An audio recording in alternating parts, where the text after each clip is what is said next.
how do we strike a balance between national security and human rights in the context of asylum rules? This is a question that has provoked much debate with the introduction of a new asylum rule by the Biden administration. Under this rule, border agents now have the power to swiftly screen asylum seekers for any national security, criminal, or public safety concerns at the earliest stage possible. If a potential threat is identified, the individual could be immediately denied entry into the U.S. This measure is a response to the ongoing surge of migrants at the southern border, with record numbers reported in recent years. Reactions to this rule vary. U.S. bishops, represented by spokesperson Chieko Noguchi, stress the importance of due process for non-citizens.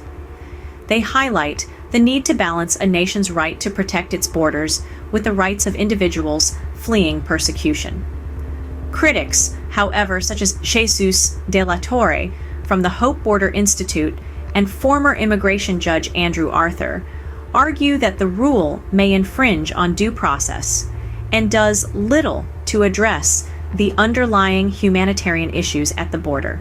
The new rule has its pros and cons. On the one hand, it enhances the ability to quickly identify and remove threats, aiming to streamline and expedite the asylum process while focusing on safety for the general public.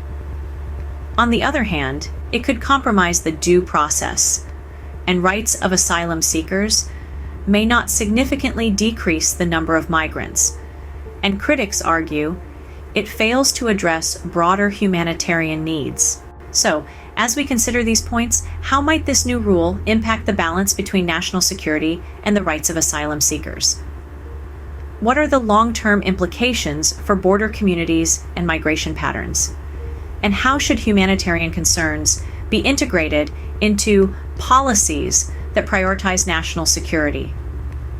These are questions that need to be considered as we move forward and continue to grapple with the complexities of asylum rules and their implications for both national security and human rights.